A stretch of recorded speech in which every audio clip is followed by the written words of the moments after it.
I don't even know where to begin.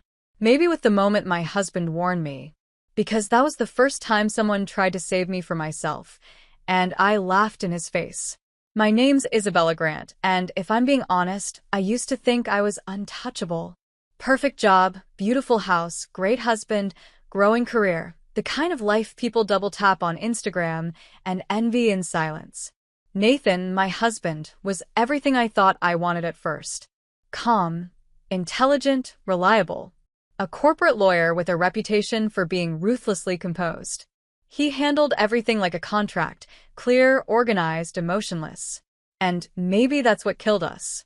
He never yelled, never begged, never fought. Just observed.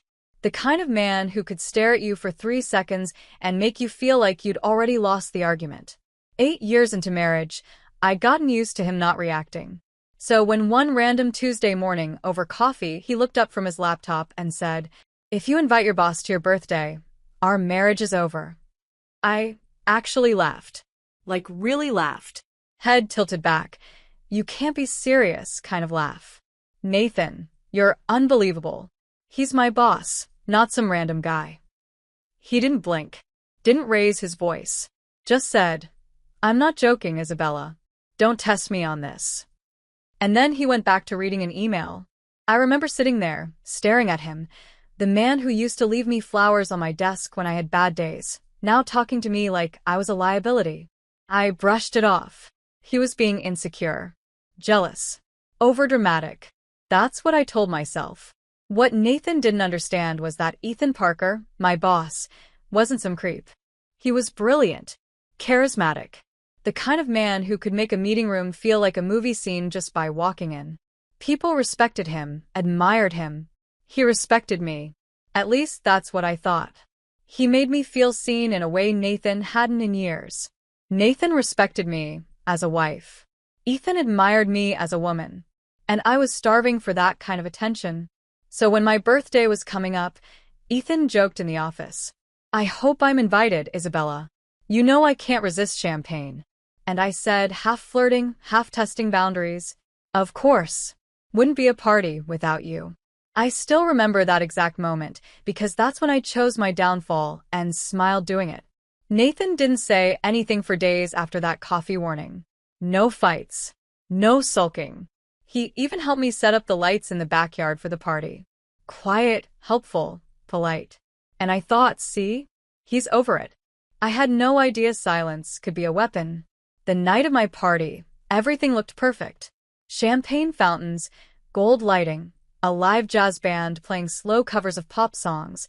I wanted it to look expensive. Because I wasn't just celebrating a birthday. I was performing success.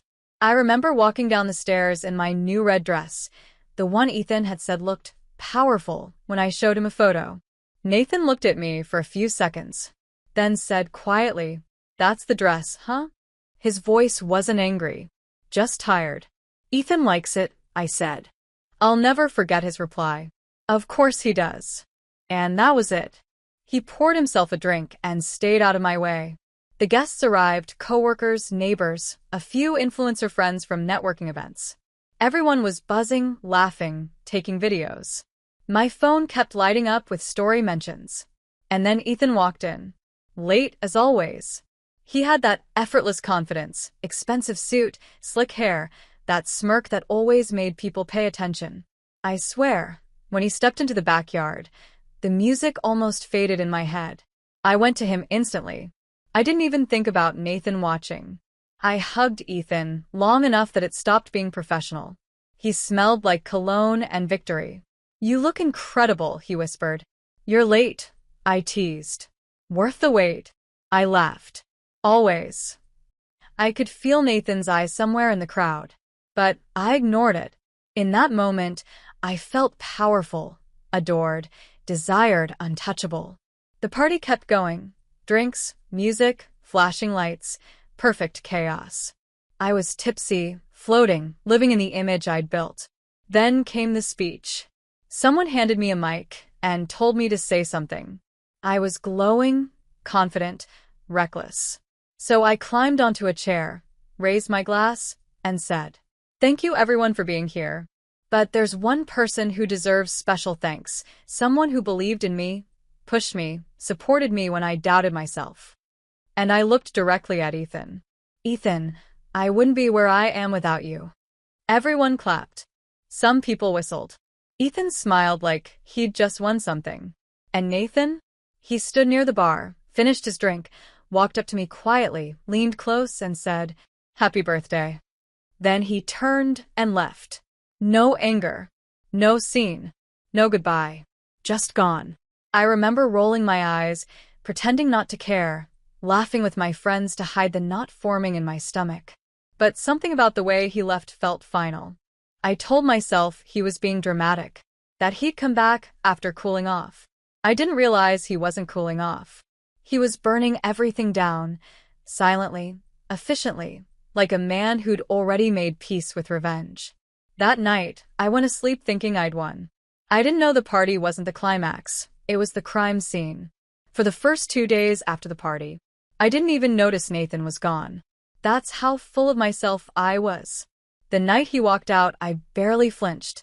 I kept dancing, laughing, soaking in compliments about my dress, about the decor, about how amazing the party looked on Instagram. By the next morning, my phone was blowing up. People had tagged me in stories, reels, posts. My red dress became its own trend in my circle. I sat there scrolling through comments while sipping my latte like everything was perfect. Nathan didn't text, didn't call. And I thought, good. Let him sulk. By the second day, I started to get slightly annoyed. I called him, no answer. I texted, "You done being dramatic?" Nothing. Still, I brushed it off. I told my friend, he'll come back once he cools off. By the fourth day, the silence stopped being peaceful. It started feeling like a wall closing in. I came home from work early that Thursday. The house was too quiet. His shoes were gone from the hallway. His favorite mug wasn't in the kitchen. I checked the bedroom closet. Half empty. That's when my stomach dropped. Around 4 p.m., I heard a key turn in the lock. The door opened. Nathan walked in. Calm. Cold. Dressed like he'd just come from court. "You're home," I said, forcing a smile. Finally. He didn't answer. Just walked into the living room, poured himself a drink, sat down and stared at me. Not angry. Not emotional. Just calculating. "You changed your hair," he said flatly. I laughed awkwardly. Yeah, needed a change. He nodded slowly. So did I. Something in his voice made me freeze. What's that supposed to mean? It means I'm done pretending this marriage isn't a performance. He said it so quietly I almost missed it. I try to keep my tone playful. Nathan, come on. You're blowing things out of proportion. It was just a party. He set his glass down. You made a toast to another man, called him your biggest supporter, while I stood in the corner watching. That wasn't a party, Isabella. That was a funeral. You just didn't notice who was being buried. I didn't know what to say. He stood, walked to the table, and placed a thick brown envelope in front of me. My name was written neatly on it. What's this? A reminder, he said. I opened it, our prenup. Only, it wasn't the version I remembered. This one was updated, signed, and notarized during the time we refinanced our mortgage last year. This isn't the same one we... It's the updated version, he interrupted. You signed it. You were busy that week, remember? Launching that campaign. You said, just tell me where to sign. My throat went dry. Nathan, what is this? Insurance. I flipped through the pages, my hands shaking. It basically said I wasn't entitled to anything. Not the house. Not his savings. Nothing. You can't be serious, I whispered. Completely, he said. You told me you trusted me with anything. I took your word for it. The confidence I'd been clinging to for years started cracking. He picked up his drink again, calm as ever. You always thought I was too quiet, too passive. You mistook that for weakness. He leaned in closer. You forgot I'm a lawyer, Isabella. Silence isn't weakness. It's strategy. Then he stood up and walked out of the room. That night, I barely slept. I kept replaying everything. The warning, the party, the look in his eyes when he said, "Happy birthday." But in the morning, I told myself I'd fix it. I always fix things. That's what I did best: talk, charm, spin. So I got up, made coffee, dressed in my favorite beige suit, and went to work like nothing happened. At 10:47 a.m., my phone rang. It was Ethan. He was screaming. I could barely understand him. The words were tumbling out too fast. "What the hell did your husband do?" Ethan, calm down. What are you talking about?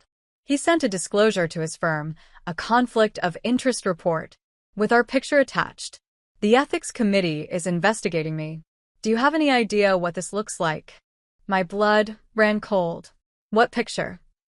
"The one from your party. The one where I had my hand on your waist. The one your friend posted on Instagram." I sat there, frozen. Nathan had seen it. He'd downloaded it. And he'd turned it into a weapon. Ethan kept yelling about investigations, client withdrawals, legal exposure. I barely heard him.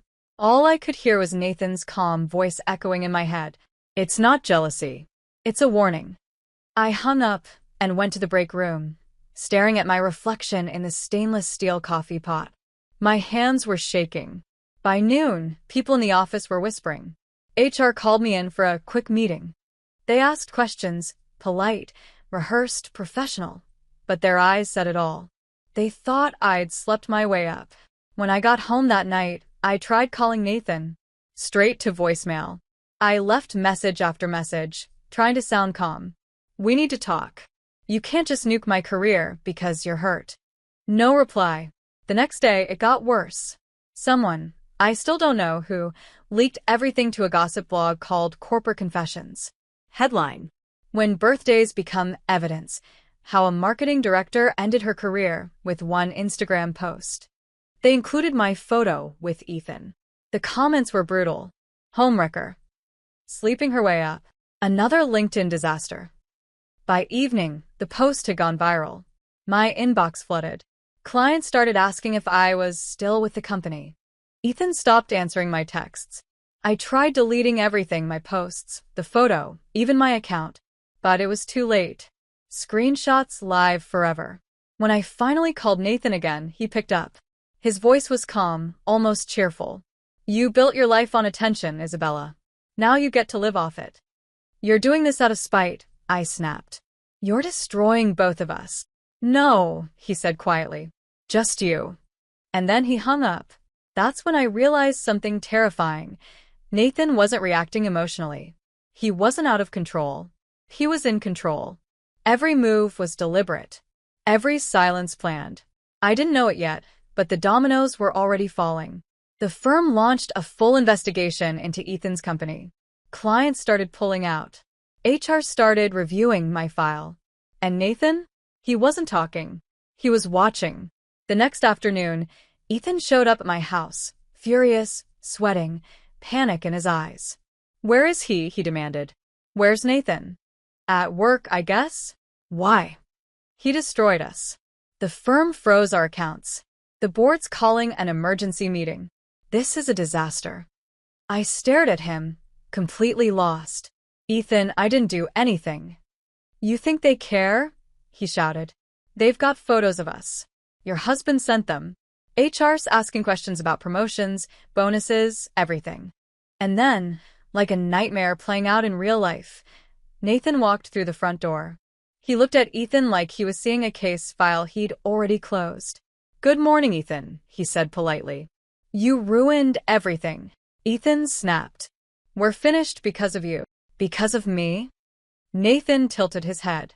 "Or because you were stupid enough to mix fraud and flirtation? You smug son of..." "Careful," Nathan said calmly. "You're standing on property that doesn't belong to you."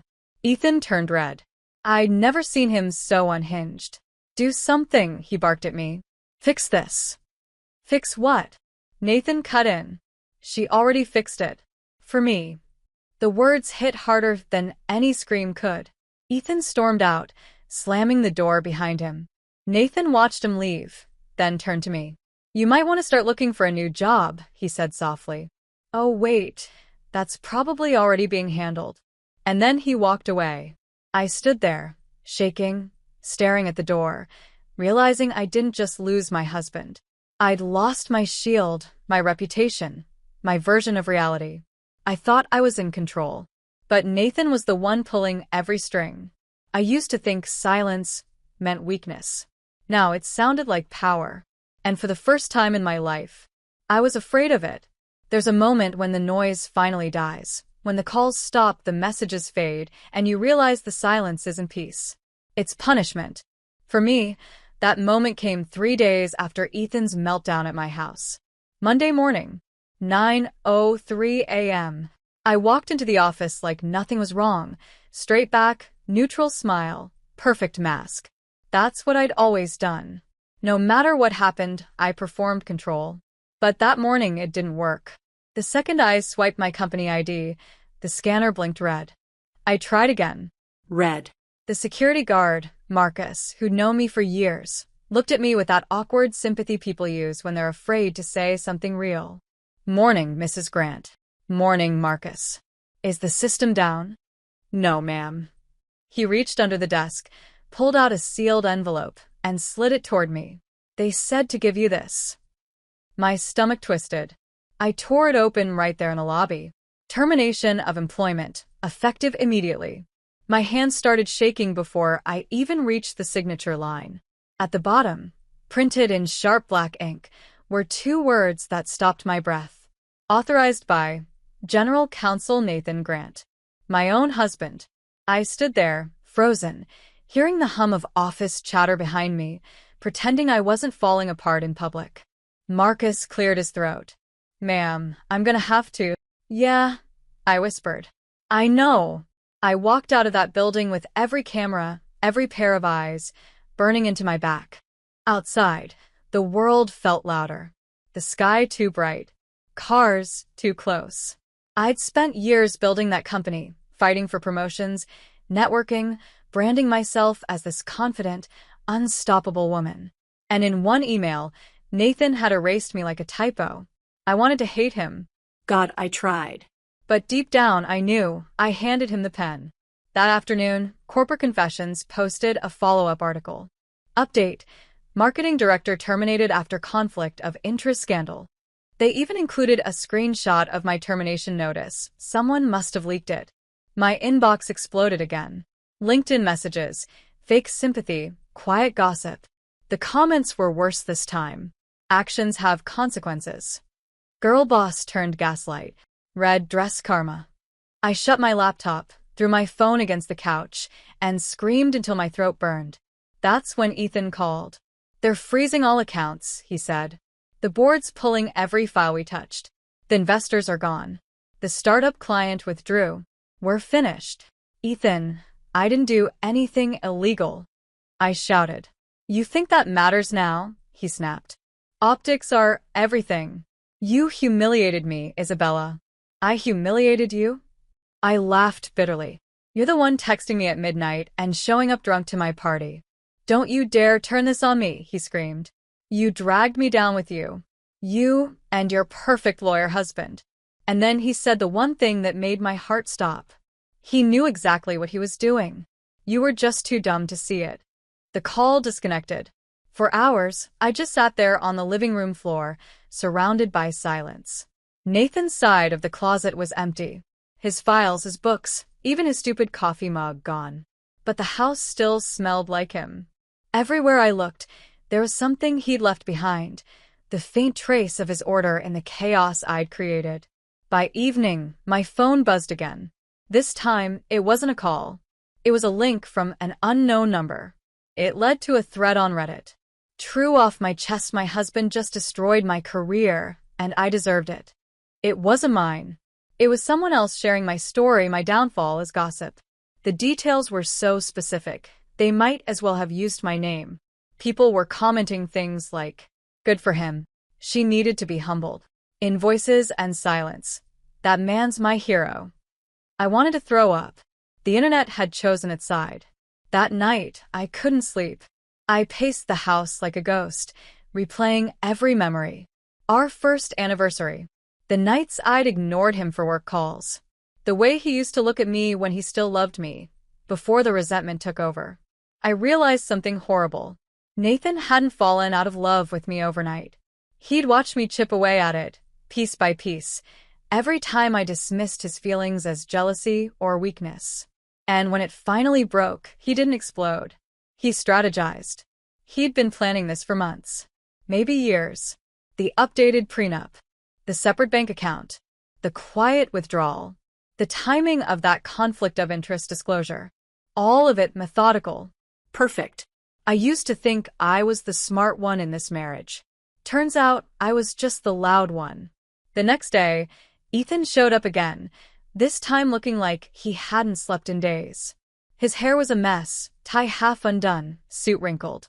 He barged in before I could even speak. Where is he? Who? Nathan. Why would I know? I snapped. Because he's tearing everything down. Ethan shouted. The firm found financial discrepancies. They're saying we manipulated earnings reports. HR's investigating me for misconduct. You need to fix this. I laughed bitterly. Fix it? I can't even fix myself. This isn't funny, Isabella, he yelled, grabbing his hair. Everything's collapsing. And then, as if summoned, Nathan appeared at the top of the stairs. Calm. Composed. Watching. Ethan froze. You, he hissed. You did this. I did my job, Nathan said evenly. When I saw an ethical conflict, I reported it. Standard procedure. You self-righteous. Watch your language, Nathan interrupted. You're already under investigation. Don't add trespassing to your list. Ethan's face went pale. You think you've won? You destroyed your own wife. Nathan looked at me, then really looked at me and said softly, No, Ethan. She destroyed herself. I just made sure there was documentation. I didn't move. Couldn't speak. Ethan stormed out, slamming the door. Nathan turned to leave, too. Nathan, please, I whispered. Can we just talk? I made a mistake. You made a series of choices, he said, voice calm but cold. This is the outcome. I still love you, I blurted. He looked at me for a long moment. Then you should have acted like it. And with that, he walked out. By the next morning, Parker and Wild Marketing announced internal restructuring, which was corporate code for implosion. Ethan resigned under personal circumstances. The company's shares tanked. People online started jokingly calling it the red dress scandal. Even my intern posted a meme.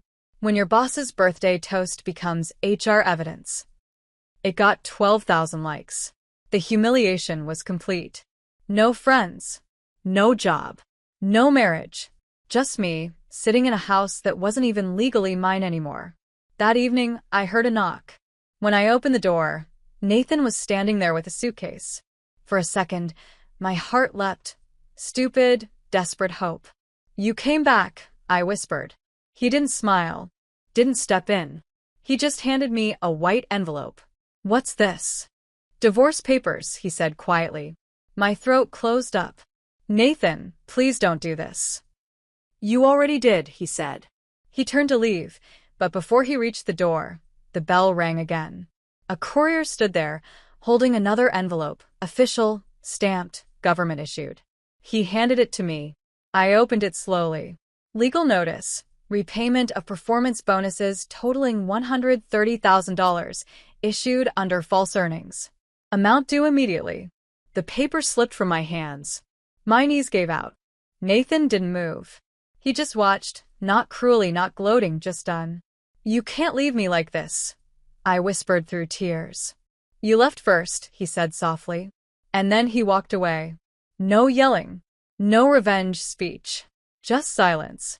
I crawled to the doorway, sobbing, watching him load his suitcase into his car. He didn't look back once. The sound of the engine starting was the quietest goodbye I've ever heard. It's been 3 months now. The house is sold. I'm living in a small apartment with peeling paint and bad Wi-Fi. The job offers stopped after the story went viral. My reputation's radioactive. Sometimes, late at night, I still check his old LinkedIn. He's doing better than ever. Promoted. Respected. Untouched. And me? I scroll through my old birthday photos. The red dress, the champagne, the fake smiles. It all looks so beautiful. like a life that never really belonged to me. If you're listening to this and think cheating is just a mistake, it's not. It's a demolition. You just don't hear the walls cracking until they've already fallen. Nathan once told me he meant what he said with every fiber of his being. I should have believed him, because when he finally said goodbye, he didn't destroy me with rage or screaming or hate. He destroyed me with silence. And I deserved every second of it.